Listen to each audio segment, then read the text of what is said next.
चलो स्टार्ट करते हैं। सबसे पहली बात आती है कि देखो आइसोमेरिज्म क्या होता है। वो तो दो टाइप का होता है, ठीक है।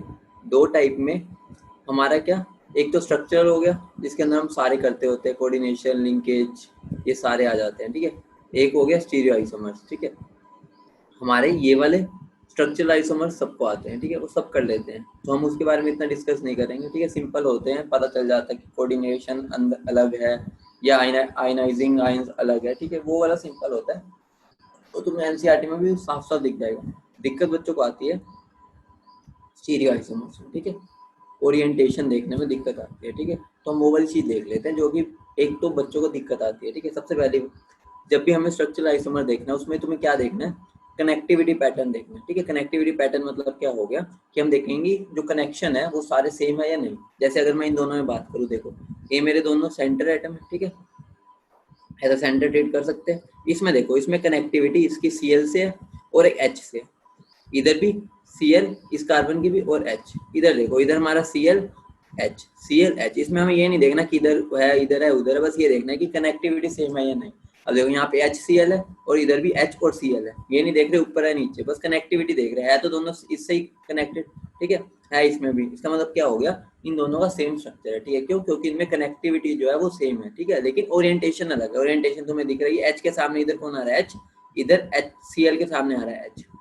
ओरिएंटेशन मतलब क्या हो गया कि वो अलग तरह से अलाइंड है, ठीक है। देखो तुम्हारा एनोटेशन खत्म नहीं होता, बंदी करवा के रहते हो तुम मेरे से, ठीक है। तो अब देखो, मान लो जैसे मैं ये दे रहा हूँ, ये दोनों एग्जांपल, इसमें देखो हमारा जो सी है, ये वाला सी, वो किस किस से कनेक्टेड है, एक अगले सी से और एक ओ से। यहाँ पर देखो ये जो हमारा सी है ये बस एक ओ से कनेक्टेड है, मतलब क्या हो गया, दोनों में कनेक्टिविटी अलग है, तो ये हमारे क्या बन जाते हैं, स्ट्रक्चरल आइसोमर्स, ठीक है।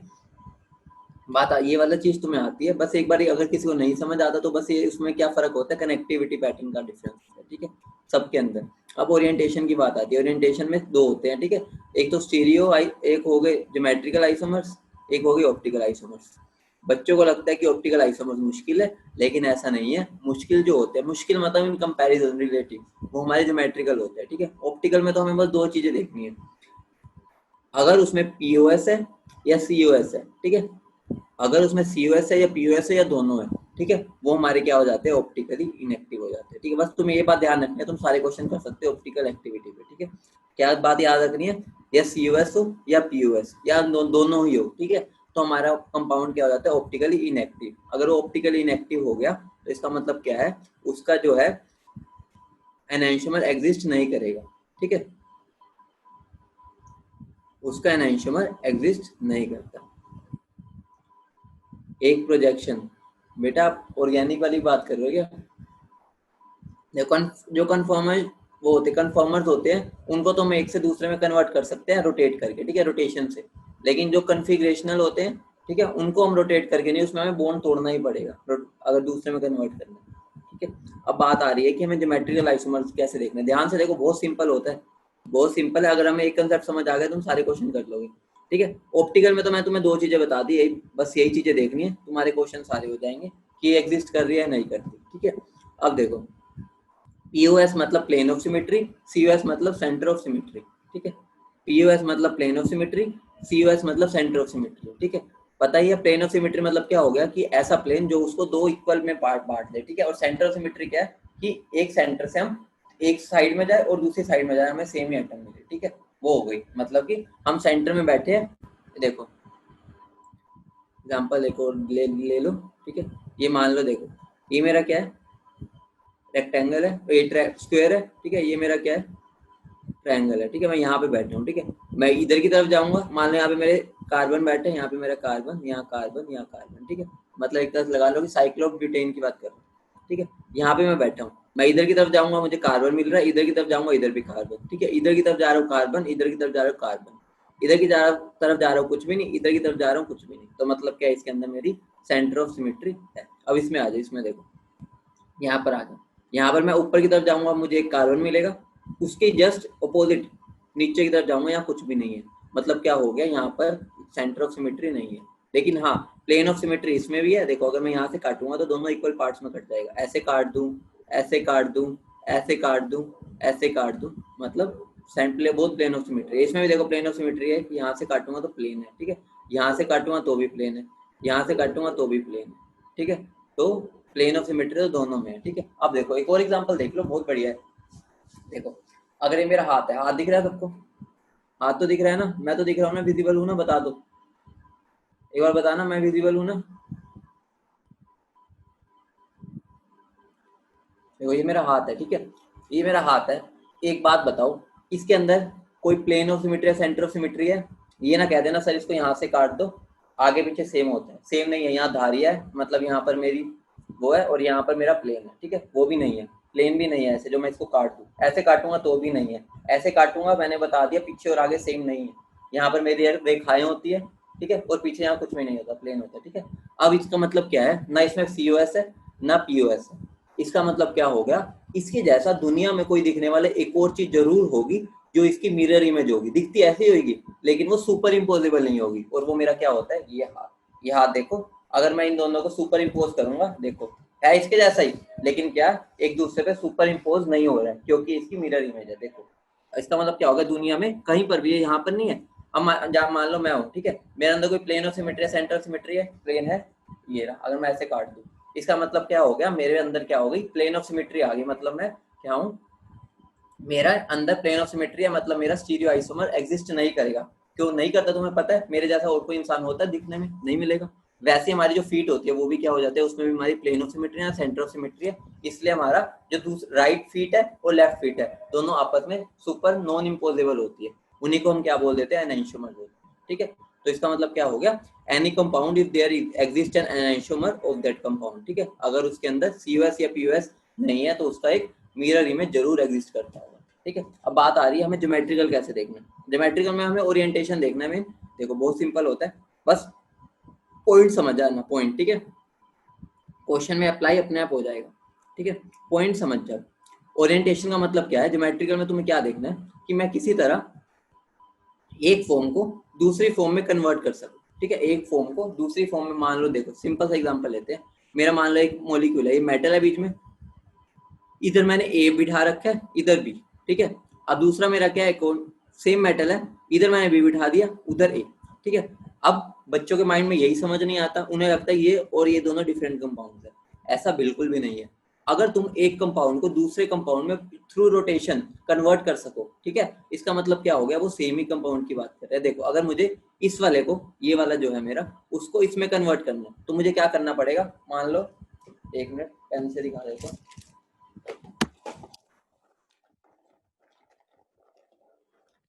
ये देखो मान लो ये मेरा क्या है, बीच में मेरा मेटल बैठा है, ठीक है, बीच में मेरा मेटल है, ठीक है, इधर मेरा B है, इधर A है, ठीक है। अगर मुझे इसको दूसरे में कन्वर्ट करना है, मुझे क्या करना पड़ेगा, बस इसको 180 डिग्री से रोटेट कर दिया तो मेरा क्या हो गया, बिल्कुल जो मुझे चाहिए था। अब इधर मेरा क्या आ गया, A, इधर आ गया B। इसका मतलब क्या हो गया, थ्रू रोटेशन मैंने इस वाले को इसमें कन्वर्ट कर दिया। इसका मतलब क्या हो गया, इसके ये एक ही हम कंपाउंड की बात कर रहे हैं। अब देखो मान लो ये है मेरा मेटल, या सेंटर में बैठा है, ठीक है, ये मेरा A है, ये B है, ये C है, मतलब ट्रायंगल के कॉर्नर्स पे मेरे 3 एटम्स बैठे हैं, ठीक है। अब मैंने क्या कर दिया, यहाँ पर B बना दिया, यहाँ पर C, यहाँ पर A। अब बात आ रही है कि सर ये दोनों डिफरेंट है या सेम है, तो तुम्हें क्या करना है, तुम्हें कुछ भी नहीं करना, रोटेट करके देखो। इसको अगर मैं रोटेट करूँगा किसी तरह, मैं इसको इसमें ला सकता हूँ, हाँ ला सकता हूँ। अगर मैं इसको क्या करूँ, जैसे ये मेरा सेंटर है मेटल, ठीक है, मेटल से मैं क्या करूँ, अभी हम आइसोमेरिज्म कॉम्प्लेक्स का ही कर रहे हैं, लेकिन मैं तुम्हें पहले एक बेसिक समझा रहा हूँ कि कैसे देखते हैं, ठीक है। अभी कॉम्प्लेक्स का आगे देखो, अगला कोऑर्डिनेशन नंबर 4 स्टार्ट ही करेंगे, ठीक है। ये मैं पहले तुम्हें जनरल बेसिक बता रहा हूँ, ठीक है। मान लो ये देखो मेटल है, अगर मैं इसको इधर की तरफ रोटेट करूंगा, ठीक है, तो मेरा B कहाँ पर आ जाएगा, A की जगह आ जाएगा, A कहाँ आ जाएगा, C की जगह, और C कहाँ चला जाएगा आगे, B की जगह। तो यहाँ पर क्या, थ्रू रोटेशन मैंने क्या इसको इसमें कन्वर्ट कर दिया, ठीक है। अगर मैंने इसको इसमें कन्वर्ट कर दिया तो मेरा क्या हो गया, ये दोनों हम सेम ही है, मतलब ये एनाइसोमर्स नहीं है। इसका मतलब क्या हो गया, ये दोनों स्टीरियो आइसोमर्स भी नहीं है, क्योंकि ये एक दूसरे में इंटर कन्वर्टिबल है यूजिंग रोटेशन, ठीक है। अगर हम किसी को रोटेशन के थ्रू कन्वर्ट कर सके एक दूसरे में तो वो आइसोमर्स नहीं होते, ठीक है। अब बात आ रही है हमें जो काम की चीज है, अभी तो मैं तुम्हें सिंपल सा दिखा दिया ताकि तुम समझ सको। अब कोऑर्डिनेशन नंबर 4 में 2 होते हैं, तुम्हें पता है, टेट्राहेड्रल और स्क्वायर प्लेन, ठीक है। अब एक शॉर्टकट है, शॉर्टकट क्या मतलब यहीं से ही आया वो जो हमने पढ़ा है, ठीक है। जब भी किसी भी हमारी स्पीशीज है, किसी सिस्टम की बात कर रहे हैं, ठीक है, उसके अंदर एक ही तरह का बॉन्ड एंगल है, ठीक है, एक ही तरह का बॉन्ड एंगल है, तो उसके अंदर रोटेशन पे अगर ना आए सेम, ठीक है, हाँ रोटेशन पे अगर सेम नहीं आएगा वो हमारे स्टीरियो आइसोमर्स हो गए। अभी समझाऊंगा आगे, देखो अभी तो बस मैंने एक चीज बताई है कि पॉइंट को बस पकड़ो, ठीक है। देखो अगर किसी के अंदर एक ही टाइप का बॉन्ड एंगल प्रेजेंट है, ठीक है, मॉलिक्यूल में एक ही टाइप का, तो उसके अंदर ज्योमेट्रिकल आइसोमर्स नहीं होंगे, ध्यान रखना, ज्योमेट्रिकल आइसोमर्स नहीं होंगे। प्लेन में रोटेशन में तो सेम ही आएगा। हाँ भी सुनो, समझ लो पहले, जब पहले मैं पूरा एक्सप्लेन कर दूंगा फिर क्वेश्चन पूछना, ठीक है। देखो अब मैंने क्या बोला कि अगर किसी में भी there is only one type of bond angle, ठीक है, मॉलिक्यूल में एक ही टाइप के बॉन्ड एंगल है, ठीक है, तो उसके अंदर ज्योमेट्रिकल आइसोमर्स पॉसिबल नहीं होते। मतलब क्या हो गया, देखो टेट्राहेड्रल होता है, तुम्हें पता है टेट्राहेड्रल, ये मेरे सेंट्रल एटम, ये मेरे 4 एटम, ठीक है। अब इसके अंदर देखो तुम्हें 109 के अलावा और कोई एंगल दिख रहा है? इनके बीच में भी ये होता है, इनके बीच में भी ये होता है, इन दोनों के बीच में भी ये होता है, इन दोनों के बीच में भी ये होता है। अगर मैं पिछले वाले के, ये वाले के और ये वाले एटम के बीच में भी देखूंगा तो उनके अंदर भी एंगल क्या होगा, 109 ही होगा। इसका मतलब क्या होगा, इसके अंदर टेट्राहेड्रल में सारे सेम ही एंगल होते हैं, मतलब कि एक भी एंगल ऐसा नहीं है जो डिफरेंट हो। तो क्या हो गया, उसके अंदर ज्योमेट्रिकल आइसोमर शो नहीं होता। तो ध्यान रखना, हमारा क्या होता है, टेट्राहेड्रल में एक ही एंगल होता है 109.28 डिग्री, वो ठीक है, ऑल एंगल सेम, ठीक है, सारे एंगल सेम है, तो इसका मतलब नो ज्योमेट्रिकल आइसोमर्स। तो अगर कभी डायरेक्ट ही आ जाता है, कई बार क्वेश्चन आ जाता है उसके अंदर हमें पता होता है ये टेट्राहेड्रल है, तो हमें पता ही है उसके अंदर ज्योमेट्रिकल आइसोमर शो नहीं होगा, ठीक है। अब स्क्वायर प्लेनर में देखो, स्क्वायर प्लेनर है, मान लो ये स्क्वायर प्लेनर, ठीक है, तो मैं क्या बोल रहा हूँ, देखो इन दोनों के बीच में 90 है, इन दोनों के बीच में 90 है, इन दोनों के बीच में भी 90, इन दोनों के बीच में 90, लेकिन इन दोनों के बीच में, इन दोनों के बीच में 180 डिग्री है। मतलब क्या हो गया, एक मॉलिक्यूल में दो तरह के एंगल है, अगर दो तरह के एंगल आ गए तो इसका मतलब क्या होगा, ज्योमेट्रिकल आइसोमर्स पॉसिबल होंगे, ठीक है, समझ आई। इसका मतलब क्या हो गया, स्क्वायर प्लेनर में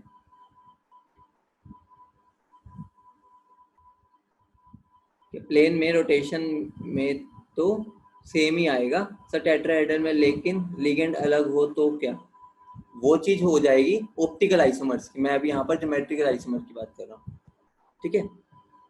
ये ज्योमेट्रिकल आइसोमर है, ज्योमेट्रिकल आइसोमर मैं बोल रहा हूँ कि टेट्राहेड्रल में देखो, चाहे अगर मैं चारों लिगेंड अलग भी कर दूंगा, मेरा एंगल तो 109 ही रहेगा, ठीक है। तो उससे क्या हो गया, हमारा क्या होता है, ऑल एंगल सेम होता है, तो उसके अंदर नो ज्योमेट्रिकल आइसोमर्स, ठीक है।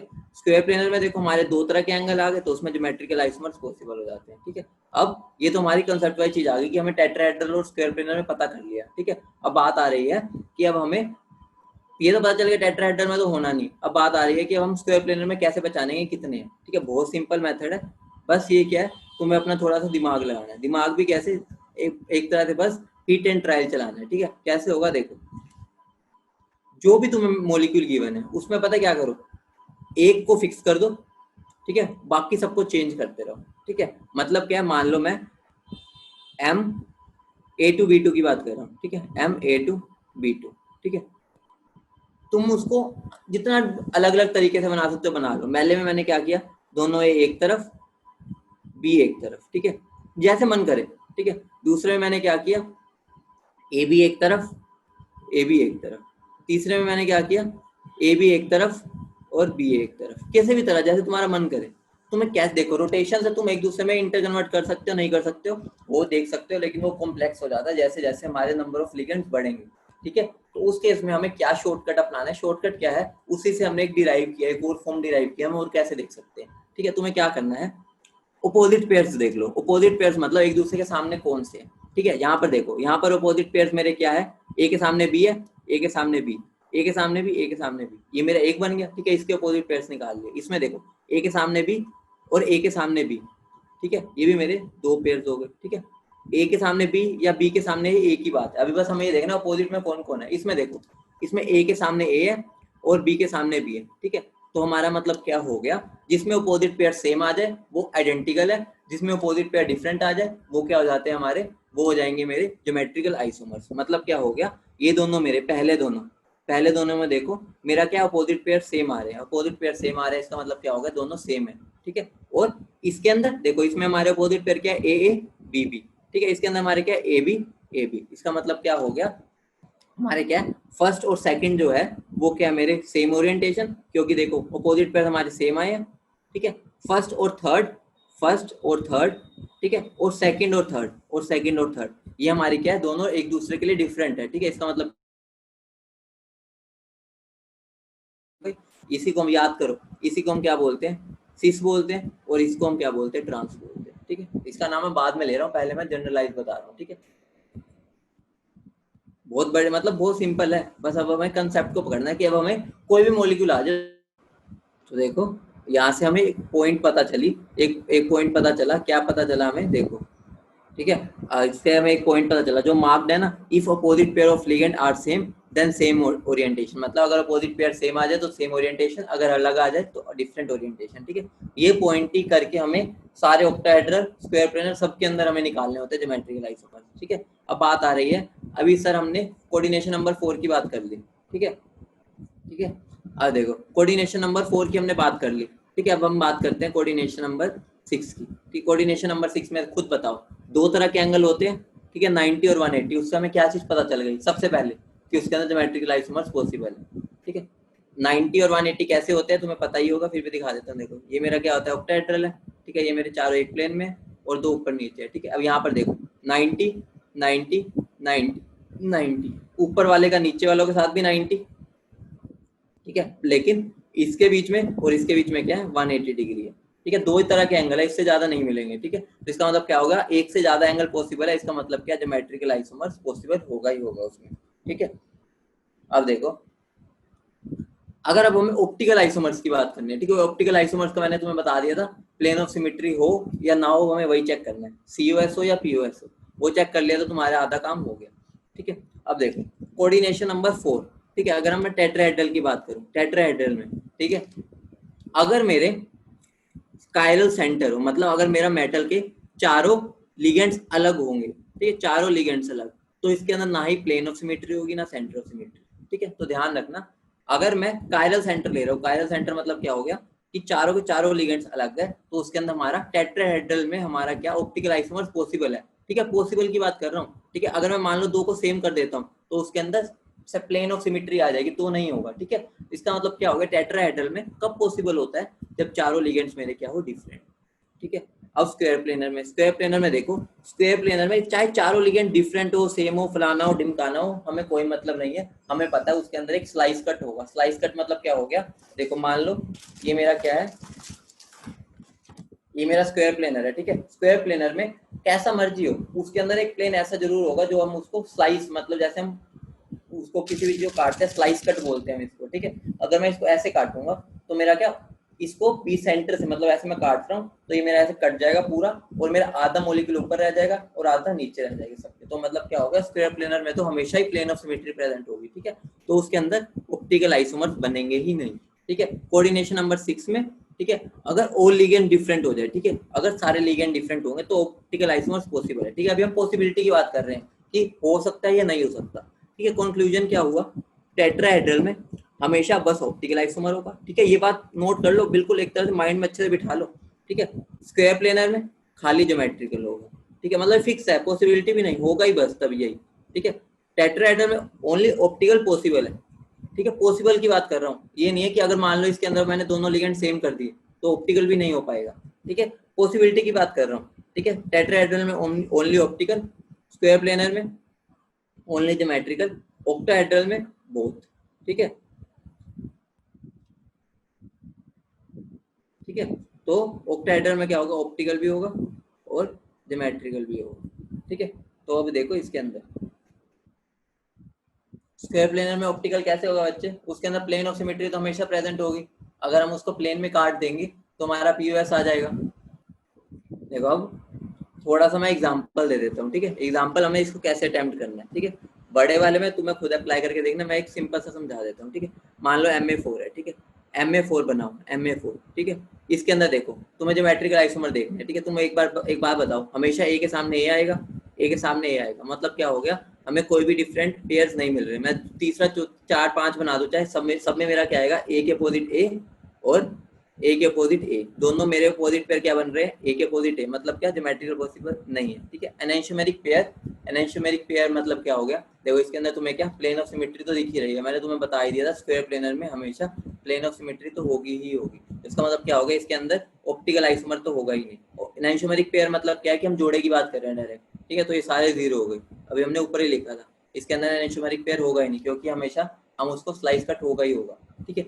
अब हम क्या MA3B की बात कर रहे हैं, ठीक है। मैं कैसे बनाऊंगा, एक मेटल बना दूंगा, ठीक है, एक ए बना दूंगा और 3 ए बनाने और एक बी बनाने। कैसे भी बना दो, सबसे पहले जैसे मन करे तुम वैसे बना दो, ठीक है। उसके बाद क्या, तुम छेड़खानी करो, बी को इधर ले जाओ, बी को इधर ले जाओ, बी को इधर ले जाओ, तुम जितना मर्जी कोशिश कर लो, तुम्हारे हमेशा अपोजिट पेयर क्या बनेंगे, ए के सामने ए और बी के सामने ए। इसमें भी देख लो, ए के सामने बी और यहाँ पर ए आएगा, ठीक है, और ए के सामने ए, ठीक है। जितनी मर्जी कोशिश कर लो, तुम्हारे दो पेयर एक ही पेयर बनेगा हमेशा, ठीक है।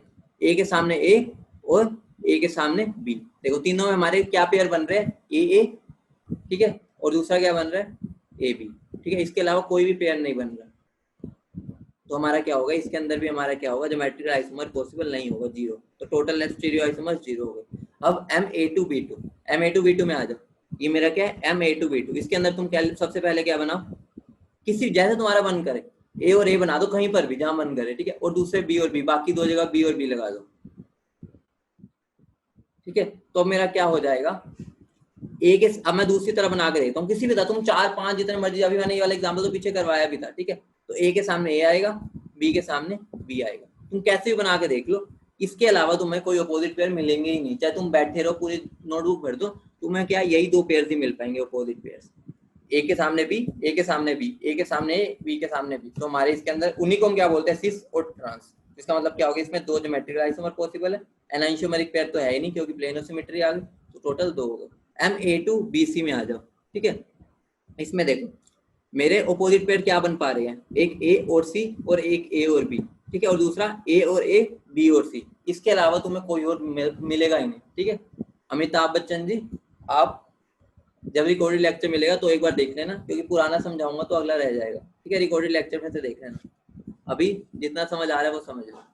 ABCD है, ठीक है, MABCD है। इसमें देखो तुम जो मन करे, तुम घर पे बैठे हो ना, ABCD का इन तीन के अलावा कोई और बना ही नहीं पाओगे, जितना मर्जी कोशिश कर लो। ए के सामने डी और सी के सामने बी, ठीक है, ए के सामने सी, डी के सामने बी, ए के सामने बी और सी के सामने डी। इसके अलावा तुम्हें कोई अपोजिट पेयर मिलेंगे ही नहीं, जो मर्जी कर लेना, ठीक है। तुम्हें क्या बनाने कैसे देखने, पहली बार तो कोई भी बना लो जैसे मन करे, उसके बाद क्या एक को फिक्स कर लो, ठीक है, एक को फिक्स कर लो, यहाँ पर चेंज करते जाओ, ठीक है। ए के सामने डी रख दो एक बार, ए के सामने सी रख दो, ए के सामने बी रख दो, ठीक है। बाकी दो को तुम जैसे मर्जी रखो, सी इधर रखो, बी उधर रखो, चाहे बी इधर रखो, सी इधर रखो, हमेशा एनाइसो जो हमारे अपोजिट पेयर है वो तो सेम ही आएंगे। तो इसका मतलब क्या हो गया, MABCD में तीन तरह के होते हैं, ठीक है। अब अगले क्या आ रही है, अगर दो लिगेंड सेम है, ठीक है, उनकी अपोजिट कोई भी लिगेंड हो, ठीक है, उनके बदलने से कोई नया ज्योमेट्रिकल आइसोमर नहीं बनेगा। मतलब क्या हो गया, देखो मान लो दो लिगेंड सेम थे, मेरे किस में थे, ये वाले सेम थे, ठीक है, ठीक है। ये भी मैं चलो मैं आगे बताऊंगा, ये वाला पॉइंट जरूरत नहीं है वैसे, दिखाता हूँ आगे। देखो टेट्राहेड, इनके अंदर भी यही सीन होता है।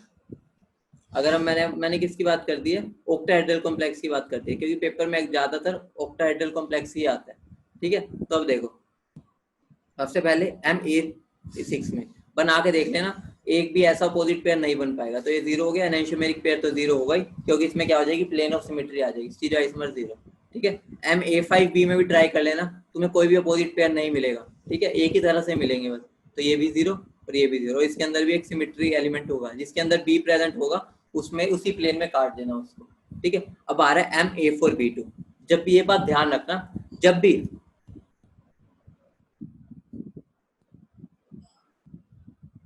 देखो अब क्या होगा, MA4B2, इसमें देखो जब भी तुम्हारे एक एलिमेंट दो बच जाएगा, ठीक है, नीचे 2 नंबर आ जाए, तो माइंड में याद रख लेना उसमें हमेशा सिस ट्रांस बनेगा ही बनेगा, ठीक है। जब भी दो लिगेंड सेम हो किसी में भी, तो सिस ट्रांस बनेगा ही बनेगा। और अगर 3 लिगेंड सेम हो तो फैक और मर आइसोमर ही बनेगा, ठीक है। फैक और मर क्या होता है बताऊंगा, ठीक है। देखो अब इसके अंदर देखो MA3B3 है, इसमें फैक और मर आइसोमर बनता है। कैसे पहचानते हैं फैक और मर, देख एक बार देख लो चलो, ठीक है। अब देखो फैक और मर आइसोमर क्या होता है, फैक्ट में क्या होता है, देखो फेशियल में हम बस ये बोल देते हैं कि ट्रायंगल दिख रहा होना चाहिए, ठीक है। इसमें देखो 180 डिग्री जब भी,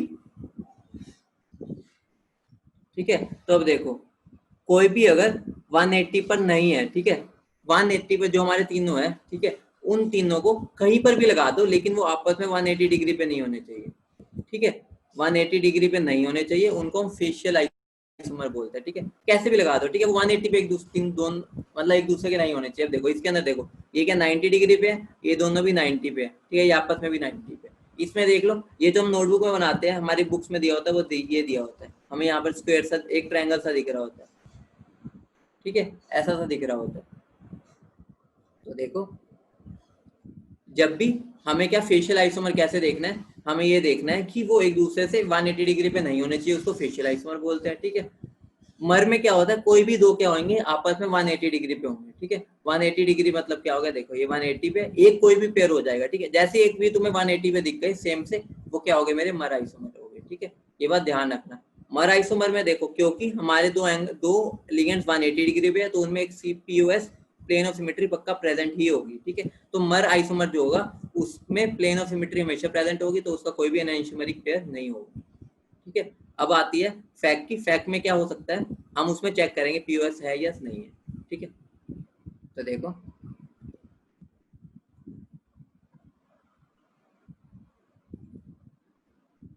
अगर ये बात ध्यान रखना, ये शॉर्टकट वाली चीज है जो मैं तुम्हें बता सकता हूँ, ठीक है, पूरा तो अभी टाइम नहीं है, ठीक है। अगर ऑक्टाहेड्रल कॉम्प्लेक्स में दो लिगेंड प्रेजेंट है, ठीक है, 180 डिग्री पे, हमेशा उसमें पीओएस होगी ही होगी, तो हमें उसमें देखने की जरूरत ही नहीं है कि इसके अंदर और कुछ है या नहीं। 180 डिग्री में दो लिगेंड्स अपोजिट देखो, सीधा बोल दो इसके अंदर पीओएस है, तो इसके अंदर क्या होगा, हमारा ऑप्टिकल आइसोमर प्रेजेंट नहीं होगा, ठीक है, ऑप्टिकल आइसोमर प्रेजेंट नहीं होगा, तो उसमें एनाइसोमेरिक पेयर भी प्रेजेंट नहीं होगा, ठीक है। देखो जैसे इसमें देखो, जैसे तुम्हें दिख गया दो अपोजिट में है, ठीक है, दो सेम अपोजिट में है, तो समझ जाओ इसमें प्लेन ऑफ सिमेट्री होगी ही होगी, चाहे तुम्हें दिख ना रही हो, क्योंकि तुम अभी विजुअलाइज नहीं कर पा रहे, लेकिन इसके अंदर साफ साफ दिख रहा है। देखो अगर मैं इस प्लेन से काट दूंगा, ठीक है, जिसमें मेरा स्क्वायर है, तो वो मेरी क्या होगी, प्लेन ऑफ सिमेट्री, ठीक है। सिस में मेरा क्या होगा, सिस में मेरे क्या हो जाते हैं, दोनों क्या हो जाते हैं, सेम साइड में, ठीक है, जैसे ये और ये बी को देखना ना, बी दो है ये और ये, तो मेरा क्या हो गया, ठीक है। अब इसके अंदर ये फेशियल और मर हो गए।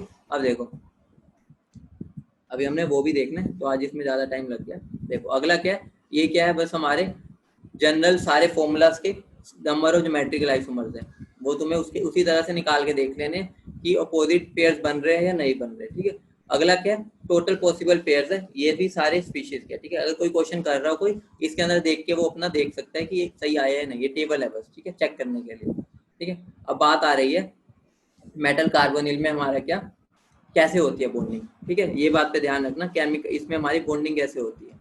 देखो ये चीज तुम्हें पता, सिनर्जिक बॉन्डिंग पता है ना क्या होती है। देखो होता क्या है, पहले सबसे पहले मेरा क्या है, मेटल क्या है बेचारा, पॉजिटिव चार्ज, ठीक है, और कार्बोनिल क्या है मेरा, इलेक्ट्रॉन देने के लिए आ रहा है बेचारा, वो क्या अपना डोनेट करता है इलेक्ट्रॉन, तो कार्बोनिल क्या करता है, मेटल को इलेक्ट्रॉन देता है, ठीक है, मेटल का इलेक्ट्रॉन दे, ये समझ लेना कि क्या है, जो ये डैश डैश वाले हैं वो मेरे इलेक्ट्रॉन भरे हुए हैं, ठीक है, इसका मतलब क्या, और जो खाली है वो वैकेंट है, ठीक है। तो इसमें मेरा क्या होता है, मेरा सीओ क्या करता है, अपने इलेक्ट्रॉन इसके खाली वाले में दे देता है मेटल, ठीक है, और मेरा क्या सिग्मा बॉन्ड बन जाता है, ठीक है, सिग्मा बॉन्ड बन गया। एमओटी इसको मत देखना जो बना हुआ है, ठीक है, उसको रहने देना, बस ये समझो कि सीओ ने क्या दिया, मेटल के खाली ऑर्बिटल में इलेक्ट्रॉन दिए अपने भरे हुए ऑर्बिटल से, ठीक है, भरा हुआ होगा तभी दे पाएगा। उसके बाद क्या होता है, मेटल क्या, सीओ क्या है, सीओ कहता है भाई मैं तुझे तो दे रहा हूँ, ठीक है, लेकिन एक बात ध्यान रखियो, खाली जगह मेरे पास भी है और मुझे भी चाहिए, तो वो मेटल को क्या करता है, मेटल से भी वापिस इलेक्ट्रॉन ले लेता है, अपने किस में ले लेता है, वो एम्प्टी ऑर्बिटल में, और उसका एम्प्टी कौन सा होता है, हमारा पाई स्टार,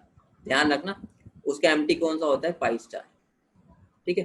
तो पाई स्टार में क्या होता है, वापिस इलेक्ट्रॉन ले लेता है, ठीक है, वापिस इलेक्ट्रॉन लेता है, इसी बॉन्ड जो ये बॉन्ड बना है वापिस, जैसे बैक बॉन्ड भी बोल सकते हैं हम इसको, इस बॉन्ड को हम क्या बोलते हैं, इस बॉन्ड को हम बोलते हैं सिनर्जिक बॉन्डिंग, ठीक है, सिनर्जिक बॉन्ड। अब देखो इस सिनर्जिक बॉन्ड से हमारा क्या इफेक्ट पड़ा, ध्यान दो, ठीक है, ये मेरा मेटल था, ठीक है, और ये मेरा क्या है, सीओ है, ठीक है, ये मेरा सीओ है, मेटल ने इसको, कार्बन ने मेटल को दिए, ठीक है, यहाँ से सिग्मा बॉन्ड बना, उसके बाद क्या, मेटल ने इसको वापस करे, ठीक है, वापस करेगा तो एक तरह से इसमें डबल बॉन्ड करेक्टर आएगा, पूरा कंप्लीट नहीं होता, पार्शियल होता है, ठीक है, डबल बॉन्ड करेक्टर आएगा, ठीक है।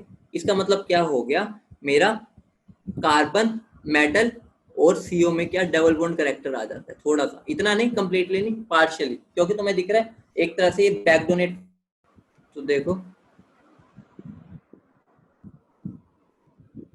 मेरा तो होता क्या है, यहाँ से मेटल और कार्बन के बीच में क्या होता है, मेरा डबल बॉन्ड करेक्टर आता है। डबल बॉन्ड करेक्टर मतलब क्या हो गया, बॉन्ड ऑर्डर बढ़ गया। बॉन्ड ऑर्डर मतलब यही होता है ना, कितना सिंगल बॉन्ड है, डबल बॉन्ड है, ट्रिपल बॉन्ड है। ये हमारा क्या होगा, 1 से ज्यादा हो गया, 2 से कम। मतलब क्या हो गया, अगर मेरी बैक बॉन्डिंग हो जाएगी तो जो मेरा मेटल और कार्बन का बॉन्ड है वो स्ट्रॉन्ग हो जाएगा। ठीक है, इसका मतलब क्या होगा, बॉन्ड ऑर्डर बढ़ जाएगा मेटल कार्बन बॉन्ड का। लेकिन एक बात बताओ, मेटल ने इसके पाई स्टार में डोनेट किया है। पाई स्टार मतलब कौन सा होता है, जो कि मेरा क्या करता है, सिंगल बॉन्ड को तोड़ देता है, मतलब कि बॉन्ड ऑर्डर को कम करता है। तुम्हें पता होगा, तुम एमओटी बनाते हो, जितना हमारे पाई स्टार में मतलब जो भी हमारे एंटी बॉन्डिंग में जाते हैं वो क्या बॉन्ड ऑर्डर को कम करते रहते हैं। हम बोलते नहीं है, 2 इलेक्ट्रॉन नीचे गए, 2 इलेक्ट्रॉन ऊपर गए, तो मेरे बॉन्ड ऑर्डर 0 हो जाता है। क्यों? क्योंकि जो एंटी बॉन्डिंग वाले होते हैं वो बॉन्ड ऑर्डर को कम करते हैं।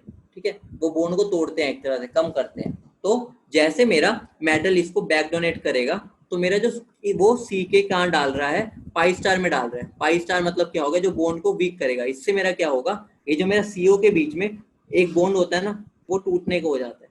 इनडायरेक्टली मैं क्या बोल सकता हूँ, जैसे जैसे बैक बॉन्डिंग बढ़ती है, बैक बॉन्डिंग बढ़ेगी। ठीक है, बैक बॉन्डिंग बढ़ने से क्या होगा, मेरा मेटल और जो कार्बन का बॉन्ड है, मेटल और कार्बन का बॉन्ड वो तो स्ट्रॉन्ग होता जाएगा। स्ट्रॉन्ग क्यों? क्योंकि उसके अंदर डबल बॉन्ड करेक्टर आता जाएगा। लेकिन जो सीओ का बॉन्ड है, बॉन्ड ऑर्डर है, वो डिक्रीज होगा। ठीक है, ये वाली बात को ध्यान रखना, सारे क्वेश्चन हो जाएंगे ये वाला। ठीक है, बॉन्ड बैक बॉन्डिंग जितनी बढ़ेगी, बैक बॉन्डिंग जितनी बढ़ेगी उतना मेटल कार्बन का बॉन्ड स्ट्रॉन्ग होगा। क्योंकि देखो वो क्या हो रहा है, डबल बॉन्ड की तरह बनता जा रहा है, और क्योंकि वो उसके पाई स्टार में डाल रहा है कार्बन ओके। ठीक है, देखो यहाँ से जब वो इलेक्ट्रॉन डाल रहा है वो उसके पाई स्टार में डाल रहा है, जिसकी वजह से क्या होगा, कार्बन ऑक्सीजन का बॉन्ड क्या हो जाएगा, डिक्रीज हो जाएगा। डिक्रीज मतलब उनका बॉन्ड ऑर्डर कम होता जाएगा। ठीक है, तो ये बात ध्यान रखना, मेटल जितना ज्यादा डोनेट करेगा, जितना ज्यादा मेटल बैक बॉन्डिंग से डोनेट करेगा, उतना ही सीओ का बॉन्ड वीक होता जाएगा। ठीक है, सीओ का बॉन्ड वीक होता जाएगा और मेटल कार्बन का बॉन्ड स्ट्रॉन्ग होता जाएगा। ठीक है, इस चीज में हमें ये चीज समझनी थी इस पार्ट में। ठीक है, तो अब देखो ये चीज हमारी यूज कहाँ पर आएगी, देखो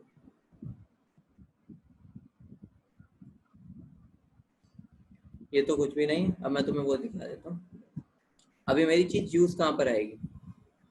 देखो मैंने अभी तुम्हें बताया ही है, जितनी ज्यादा बैक बॉन्डिंग होगी, ठीक है, जितनी ज्यादा मेटल कार्बन को बैक डोनेट करेगा, ठीक है, सीओ का बॉन्ड ऑर्डर डिक्रीज हो जाएगा। ठीक है, सीओ का बॉन्ड ऑर्डर डिक्रीज हो जाएगा और उसकी स्ट्रेचिंग फ्रीक्वेंसी भी डिक्रीज हो जाएगी। ये ध्यान रखना, बॉन्ड ऑर्डर का मतलब क्या होता है, कितना स्ट्रॉन्ग बॉन्ड है। ठीक है, जितना बॉन्ड ऑर्डर ज्यादा होता है उतना ही हमें पता चल जाता है कि हमारा बॉन्ड कितना है, उतना स्ट्रॉन्ग है। ठीक है, स्ट्रेचिंग फ्रीक्वेंसी भी क्या होता है, उस बॉन्ड को तोड़ने के लिए या वो बॉन्ड कितनी फ्रीक्वेंसी से ऑसिलेट कर रहा है। ठीक है, तो ये ध्यान रख लो, जो बॉन्ड ऑर्डर होता है ना, बॉन्ड ऑर्डर डायरेक्टली प्रोपोर्शनल होता है स्ट्रेचिंग फ्रीक्वेंसी। ठीक है, मतलब स्ट्रेचिंग फ्रीक्वेंसी क्या हो गया, जितना मेरा बढ़िया बॉन्ड ऑर्डर होगा उतनी स्ट्रेचिंग फ्रीक्वेंसी मेरी ज्यादा होगी। ठीक है, तो ये दोनों मेरे डायरेक्टली रिलेटेबल होते हैं। ठीक है, ये बात ध्यान रखना, दोनों डायरेक्टली रिलेटेड होते हैं। ठीक है, जिसका बॉन्ड ऑर्डर ज्यादा उसकी स्ट्रेचिंग फ्रीक्वेंसी भी ज्यादा। ठीक है, अब देखो अगर मेरा मेटल बैक डोनेट कर रहा है तो मेरा बॉन्ड ऑर्डर सीओ का कम होगा, क्योंकि उसके पाई स्टार में जा रहा है, और मेरी स्ट्रेचिंग फ्रीक्वेंसी भी सीओ की कम हो जाएगी। ठीक है, तो इसका मतलब क्या हो गया, अब देखो अगर मैं बोलूं इन दोनों केस में, ठीक है, इन दोनों के केस में देखो, आ जाओ, ये देखो ये मेरा क्या है, FeCO2-, यहाँ पे मेरा चार्ज क्या है, 2- के। ठीक है, और यहाँ पर भी 2- है, मतलब ऊपर चार्ज तो दोनों सेम है। अब देखो, ठीक है, यहाँ पर मेरे क्या इलेक्ट्रॉन कितने हो गए मेरे, वैसे कितने होते हैं, D6 होते हैं, लेकिन 2 नेगेटिव है तो D8 हो गया। इसके अंदर मेरा 2 नेगेटिव है तो D9 हो गया। देखो तो इसका मतलब क्या हो गया, मेरे कोबाल्ट है, कोबाल्ट के पास क्या इलेक्ट्रॉन डेंसिटी क्या हो गई, ज्यादा। तो इलेक्ट्रॉन डेंसिटी ज्यादा है तो मेटल क्या ज्यादा डोनेट करेगा, मेटल मेटल क्या ज्यादा डोनेट करेगा, किसको, सीओ को। ठीक है, यहाँ पर वो डोनेट करेगा सीओ को, जितना वो डोनेट करेगा उतने ज्यादा मेरा क्या सीओ की स्ट्रेचिंग फ्रीक्वेंसी कम होगी। ठीक है, उतनी स्ट्रेचिंग फ्रीक्वेंसी मेरी क्या होगी, कम होगी, और मेरा क्या हो जाएगा, इलेक्ट वो जो स्ट्रेचिंग फ्रीक्वेंसी सीओ की है वो डिक्रीज हो जाएगी। ठीक है, तो stretching frequency of CO decreases, तो मेरा क्या हो जाएगा, ज्यादा स्ट्रेचिंग फ्रीक्वेंसी किस में होगी, इसमें होगी। ठीक है, अब देखो अब बात आ रही है इस क्वेश्चन को, जैसे नीचे भी क्वेश्चन कराऊंगा, ये तुम्हारा 2016 में क्वेश्चन आया था। ठीक है, ध्यान रखना,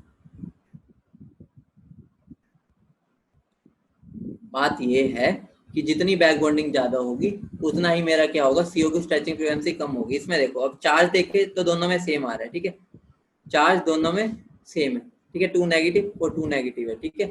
लेकिन होता क्या है, यहाँ पर मेरी इलेक्ट्रॉन डेंसिटी, यहाँ पर 9 इलेक्ट्रॉन है, यहाँ पर मेरे क्या 8 इलेक्ट्रॉन Fe में, और यहाँ पर मेरे क्या है 9 इलेक्ट्रॉन, ठीक है। मतलब इलेक्ट्रॉन डेंसिटी इसमें ज्यादा है, तो जितने मेटल में ज्यादा इलेक्ट्रॉन डेंसिटी वो उतने ही ज्यादा बैक डोनेट कर पाएगा, मतलब खुद पे जितना पैसा होगा तभी वो CO के पाई स्टार में डाल पाएगा। तो CO के पाई स्टार में जाएगा तो मेरा क्या होगा, स्ट्रेचिंग फ्रीक्वेंसी CO की कम हो जाएगी, क्योंकि पाई स्टार में डालना मतलब क्या हो गया, CO का बॉन्ड ऑर्डर कम करना। तो बॉन्ड ऑर्डर अगर कम होगा तो उसकी स्ट्रेचिंग फ्रीक्वेंसी भी कम हो जाएगी। तो मेरी स्ट्रेचिंग फ्रीक्वेंसी CO की ज्यादा किस केस में होगी, इस केस में होगी, ठीक है। अब देखो ये वाला केस है, ये तुम्हारा एग्जाम में भी आ रखा था, ये वाले को देखो। इसमें देखो ठीक है, titanium 2 negative, vanadium negative, chromium 0 में, मैग्नीज +1, Fe+2, ठीक है। स्ट्रेचिंग फ्रीक्वेंसी होती है कि हमें उस बॉन्ड को तोड़ने के लिए कितनी एनर्जी चाहिए होगी, अभी ये मान लो, ठीक है। वो एनर्जी की कुछ फ्रीक्वेंसी होगी, उसी को हम स्ट्रेचिंग फ्रीक्वेंसी बोलते हैं, ठीक है।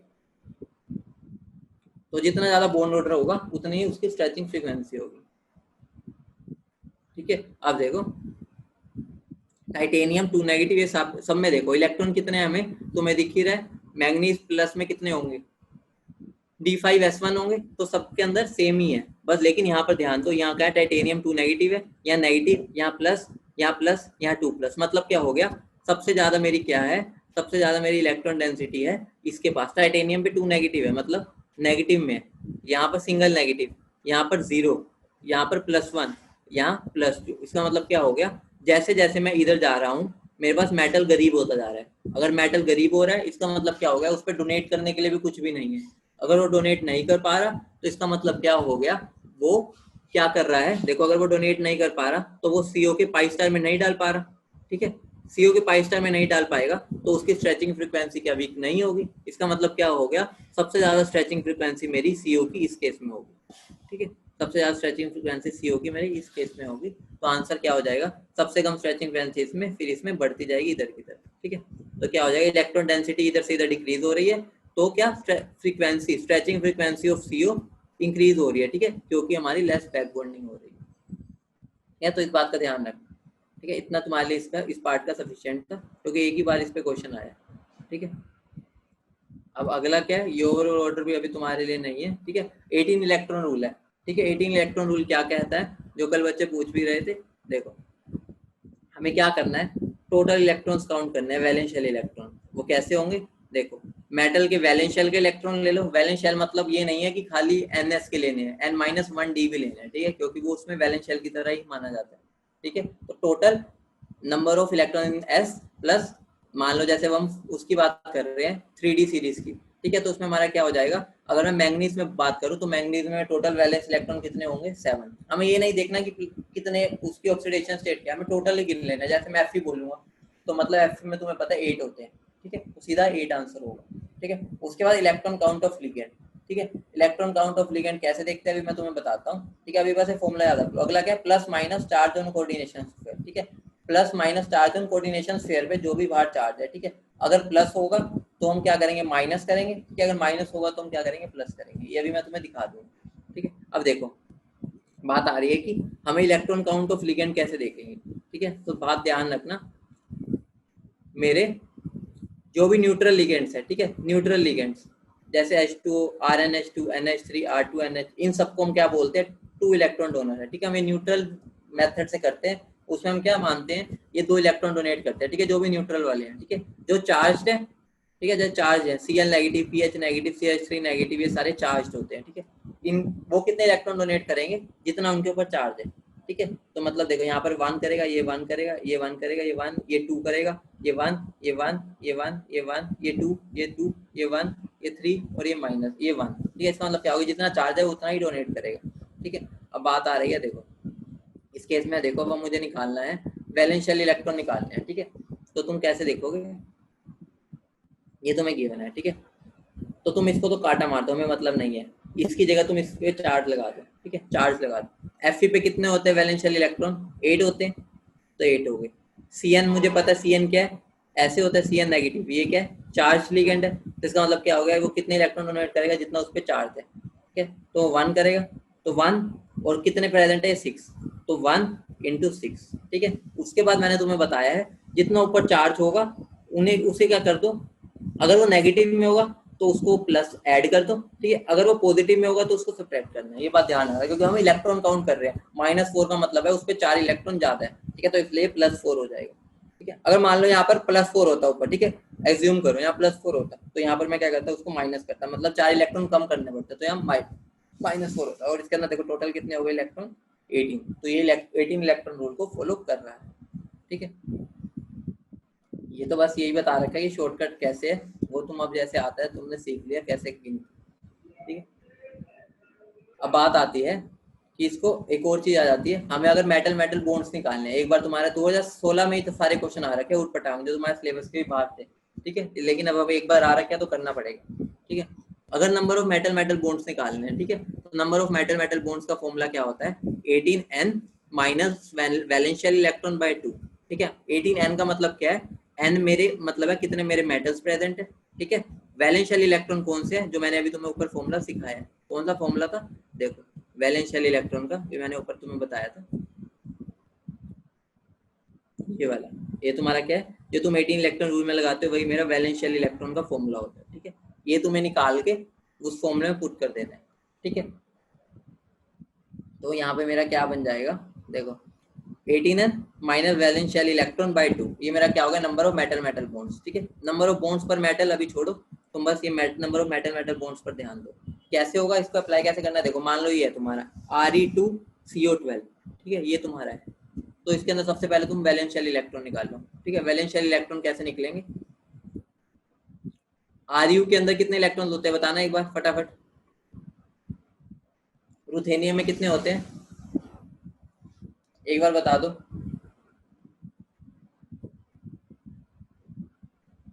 रुथेनियम में मेरे कितने इलेक्ट्रॉन होते हैं वैलेंशियल, जल्दी बता दो।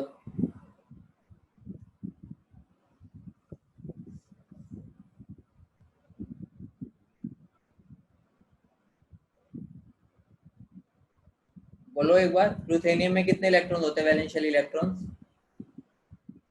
रुथेनियम में,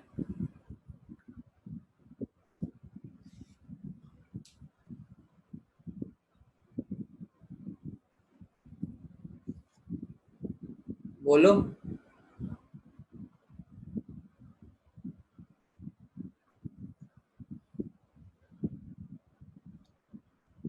रुथेनियम आता है मेरे आयरन के नीचे,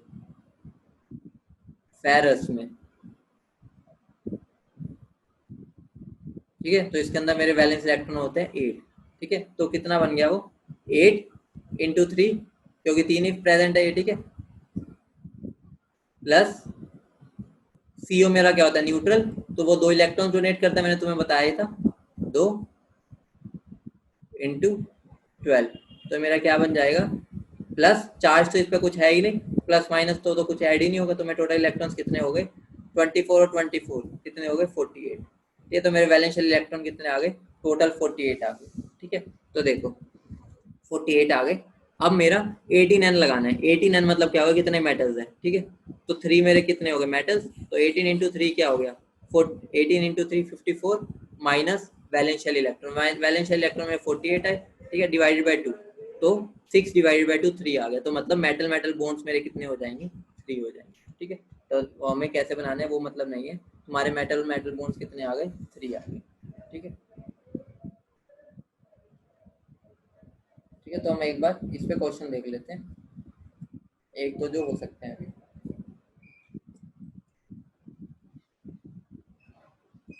अब उन्होंने पूछा है correct order for the wavelength, ठीक है, वेवलेंथ का डायरेक्ट वो बताना है, करेक्ट ऑर्डर बताना है। तो बहुत सिंपल सा है, बस इसमें दिमाग क्या लगाना है, जितना ज्यादा स्ट्रॉन्ग लिगेंड होगा, ठीक है, जितना ज्यादा स्ट्रॉन्ग लिगेंड, ठीक है, जितना ज्यादा मेरा लिगेंड स्ट्रॉन्ग होगा, ठीक है, उतना ज्यादा मेरा क्या होगा, स्प्लिटिंग होगी। मैंने तुम्हें बताया था जितना स्ट्रॉन्ग होगा उतनी ज्यादा हमारी स्प्लिटिंग होगी। स्प्लिटिंग मतलब क्या, ये स्प्लिटिंग बढ़ गई, तो स्प्लिटिंग बढ़ गई तो मेरा एनर्जी गैप बढ़ गया, ठीक है। अगर मेरा एनर्जी गैप बढ़ जाएगा तो मेरा लैम्डा छोटा हो जाता है, क्योंकि तुम्हें पता है ई और जो लैम्डा होते हैं वो इनवर्सली प्रोपोर्शनल होते हैं। तो इसका मतलब क्या होगा, जिसमें मेरी ज्यादा सबसे ज्यादा स्प्लिटिंग है उसका लैम्डा सबसे कम होगा। अब तुम यहाँ देख लो, सबसे स्ट्रॉन्ग लिगेंड मेरा EN होता है, दूसरे नंबर पे NH3, फिर क्या आता है H2O। तो इसका मतलब क्या हो गया, मेरा क्या होगा, सबसे ज्यादा लैम्डा मेरा किसका होगा, सबसे ज्यादा लैम्डा होगा मेरा इस वाले का, CO का, ठीक है, फिर NH3 का और फिर EN का। तो मेरा आंसर क्या हो जाएगा? डी। ठीक है, तो इसका मेरा आंसर क्या हो जाएगा? डी हो जाएगा। ये मेरा क्या है, ट्रांस इफेक्ट के बारे में पूछ रखा है। ट्रांस इफेक्ट का एक ऑर्डर होता है, ये पूरा ऑर्डर है। ठीक है, इसको ध्यान रख लेना, थोड़ा सा आइडिया ले लेना कि ऑर्डर क्या है। ठीक है, तो उस ऑर्डर के हिसाब से ही होता है। ट्रांस इफेक्ट मतलब क्या होता है कि वो सामने वाले को ऊपर कितना इफेक्ट लगा रहे हैं। ठीक है, मतलब कि वो निकलने में उसको कितनी हेल्प कर रहे हैं। ट्रांस मतलब क्या होगा, वो सामने जो उसकी ट्रांसपोजिशन पे उसको धक्का मारते हैं निकालने के लिए। ठीक है, उसको हम ट्रांस इफेक्ट बोलते हैं। ठीक है, जिसका सबसे ज्यादा होता है वो मेरा NO प्लस होता है। NO प्लस मतलब क्या, अपने सामने किसी को टिकने नहीं देता, वो उसको लात मार के भगा देता है। अब देखो अगला, देखो 7th क्या है? 7 स्ट्रेचिंग फ्रीक्वेंसी पर ही है। ध्यान दो, मैंने अभी तुम्हें बताया था ये क्वेश्चन आ रखा है। देखो उसने क्या बोला है कि लॉन्गेस्ट सीओ बॉन्ड किस में होगा। तो लॉन्गेस्ट सीओ बॉन्ड उसमें होगा जिसमें मेरा बैक डोनेशन सबसे ज्यादा होगा, क्योंकि मेटल जितना ज्यादा बैक डोनेट करेगा, जितना ज्यादा बैक डोनेट करेगा सीओ को, उतना ही ज्यादा मेरी क्या हो जाएगी, सीओ की स्ट्रेचिंग फ्रीक्वेंसी कम हो जाएगी। स्ट्रेचिंग फ्रीक्वेंसी कम मतलब क्या हो गया, बॉन्ड ऑर्डर कम। बॉन्ड ऑर्डर कम मतलब क्या हो गया, मेरा बॉन्ड लंबा हो जाएगा। ठीक है, तुम्हें पता है बॉन्ड ऑर्डर और बॉन्ड लेंथ इनवर्सली होता है एक दूसरे के। तो मेरा क्या हो जाएगा, सीओ का बॉन्ड लंबा हो जाएगा। ठीक है, तो लंबा बॉन्ड अगर हमें देखना है तो हम क्या देखेंगे कि सबसे ज्यादा बैक बॉन्डिंग किस में हो रही है। तो सबसे ज्यादा बैक बॉन्डिंग तुम्हें देखो यहाँ पर -2 चार्ज, यहाँ 0, यहाँ +1 या -1। तो सबसे ज्यादा हमारी बैक बॉन्डिंग किस में हो रही है, इस केस में हो रही है। तो सबसे ज्यादा इस केस में हो रही है, तो बैक बॉन्डिंग सबसे ज्यादा होने की वजह से क्या होगा, सीओ की स्ट्रेचिंग फ्रीक्वेंसी क्या हो जाएगी, कम हो जाएगी। मतलब क्या हो गया, उसका बॉन्ड क्या हो जाएगा, बड़ा हो जाएगा। ठीक है, तो आंसर इसका ए आ जाएगा। ठीक है, अगला क्वेश्चन देखते हैं। देखो इसमें क्या है, नंबर ऑफ पॉसिबल आइसोमर्स। ठीक है, पॉसिबल आइसोमर्स बताने En2Cl2 में। ठीक है, तो मैंने तुम्हें बताया था जब भी, अभी देखो उस चीज को यूज ही होगा जब भी यहाँ पर 2 आ जाएगा। ठीक है, तो ये बात ध्यान रखना, हमारा क्या सिस ट्रांस वाली चीज आ जाएगी। तो देखो एक बार तो ये दोनों सिस हो गए, ठीक है, एक बार दोनों ट्रांस हो गए। ठीक है, ट्रांस में तो हमें पता है ट्रांस वाले का क्या होता है, हमेशा प्लेन ऑफ सिमेट्री प्रेजेंट होगी, ये वाली ये है इसमें। तो इसमें क्या हो जाएगा, मेरा क्या हो जाएगा, इसका ऑप्टिकल आइसोमर तो होगा ही नहीं। ठीक है, लेकिन इस केस में देखो, इसमें हमारी कोई भी प्लेन ऑफ सिमेट्री नहीं है, सेंटर ऑफ सिमेट्री है। तो इसका क्या, एक हमारा क्या एनाइंशियोमर पॉसिबल होगा। ठीक है, एनाइंशियोमर पॉसिबल होगा मतलब क्या हो गया, एक और एनाइंशियोमर प्रेजेंट हो गया। यार टोटल कितने हो गए, एक सिस, एक ट्रांस 2, और एक सिस की मिरर इमेज 3। तो टोटल आंसर क्या हो जाएगा हमारा, 3 हो जाएगा। छोटे छोटे पॉइंट्स ही यूज होंगे डायरेक्ट आंसर के लिए। ठीक है, ये तो क्या है, ये बताना है कि इसमें कौन सा प्रेजेंट है, सिंपल सा है। यहाँ पर हमें गिवन है ये कोऑर्डिनेशन आइसोमर है। ठीक है, क्योंकि दोनों के कोऑर्डिनेशन में चेंज हुआ है बस। तो यहाँ CrNH3 के साथ था, यहाँ CrCN के साथ चला गया। तो इसका आंसर क्या हो जाएगा हमारा, कोऑर्डिनेशन आइसोमरिज्म। ठीक है, तो सी हो जाएगा। 29 देखो, 29 में क्या है, हमारे क्या प्लेटिनम के साथ 4 दिए हुआ है। ठीक है, कितने ज्योमेट्रिकल आइसोमर्स पॉसिबल होंगे। तो देखो हाउ मेनी ज्योमेट्रिकल आइसोमरिज्म, ये अभी मैंने तुम्हें कराया ही था। ये कौन सा है, MABCD वाला टाइप है। ठीक है, तो मैंने तुम्हें बताया ही था। तुम क्या करो, सबसे पहले मेटल बनाओ। ठीक है, यहाँ ABCD। ठीक है, चारों अलग अलग मैंने ABCD में लिख दी। ए के सामने एक बार डी रखो, ए के सामने फिर एक बार सी रखना, फिर एक के सामने एक बार बी रखना। ठीक है, उसके अलावा तुम कभी भी देख लेना, इसके अलावा तुम्हें कोई भी अपोजिट पेयर्स मिलेंगे ही नहीं। ठीक है, तो हमारे आंसर इसमें देखो क्या आ रहा है, प्लेटिनम में एक बार पेरिडियम के सामने बी आ रहा है। ठीक है, एक बार PY के सामने NH3 है, एक बार PY के सामने Cl है। देखो यहाँ पर भी वही चीज हो रखी है। तो टोटल आइसोमर्स हमारे कितने बन जाते हैं ज्योमेट्रिकल, 3 बन जाते हैं। तो आंसर क्या हो जाता है मेरा। ठीक है, एक और क्वेश्चन कर लेते हैं, फिर बस हो गया तुम्हारे चैप्टर। अब उन्होंने पूछा इनमें से कौन सा कलरलेस स्पीशीज है। बस ये ध्यान रखना, कलरलेस स्पीशीज वो स्पीशीज होते हैं जिनमें या तो D0, ठीक है, या D0 या D10 हो। ठीक है, मतलब या कोई ऐसी कॉन्फ़िगरेशन हो जिसकी वजह से ट्रांजिशन ना हो पाए। ठीक है, एक तरह जनरली ये D0 D10 ही होते हैं। ठीक है, तो ध्यान रखना, a species is coloured when it contain unpaired electron. ठीक है, अनपेयर्ड इलेक्ट्रॉन होने चाहिए which are capable of DD transition. ठीक है, DD ट्रांजिशन मतलब क्या होता है, ये मेरे नीचे वाले D है, ये ऊपर वाले D है, ये ऊपर जा सके इलेक्ट्रॉन, उसको DD ट्रांजिशन बोलते हैं। ठीक है, वो तभी हो पाता है अगर वो अनपेयर्ड इलेक्ट्रॉन हो, वरना नहीं होगा। ठीक है, तो अब इसके अंदर देख लो, ये D0 है, ये D10 है, ये D8 है और ये D6 है। ठीक है, तो ध्यान रखो, देखो D0 और D10 में तो होगा ही नहीं, ये तो कलरलेस ही होंगे। बाकी ये बचे D6 और D8, तो ये मेरे क्या हो जाते हैं, कलर्ड हो जाते हैं। ठीक है, मेरे क्या, इसके अंदर एक अनपेयर्ड इलेक्ट्रॉन भी है। ठीक है, तो ये मेरे क्या हो जाते हैं, कलर्ड हो जाते हैं। तो ध्यान रखना D0 और D10 वाले कलरलेस होते हैं, बाकी कलर्ड हो सकते हैं, पक्का होंगे या नहीं लेकिन हो सकते हैं। D0 D10 वाले तो नहीं होते। अगला क्या, which of the following does not show optical isomerism. Optical isomer कौन शो नहीं करता, अभी मैंने तुम्हें ये वाला केस तो बताया ही था। फैक और मर में हमें क्या देखना होता है, देखो इसके कौन से बनेंगे। इस केस में ये क्या है, M A3B3 वाला टाइप है, तो A3B3 में फेशियल और मर आइसोमर बनते हैं। और मैंने तुम्हें बताया था कि मर वाले में तो दोनों 180 डिग्री पे होते हैं, एक पेयर 180 में जैसे ही हो जाता है उसमें प्लेन ऑफ सिमेट्री आ जाती है, तो उसमें क्या हो जाता है, उसका ऑप्टिकल आइसोमर तो शो नहीं हो जाता। लेकिन फेशियल में हमें देखना पड़ता है। ठीक है, Ma3B3 का बनाएंगे तो उसमें क्या होता है, मेरी प्लेन ऑफ सिमेट्री प्रेजेंट होती है। ठीक है, तो क्या हो जाता है, प्लेन ऑफ सिमेट्री प्रेजेंट होगी तो उसको हम कट कर सकते हैं और हमारा क्या बन सकता है, इसके अंदर मेरा क्या, ऑप्टिकल आइसोमर शो नहीं होता। ठीक है, देखो ये हमारा फेशियल और मेरिडियन वाला आइसोमर है। ठीक है, तो ये शो नहीं करता।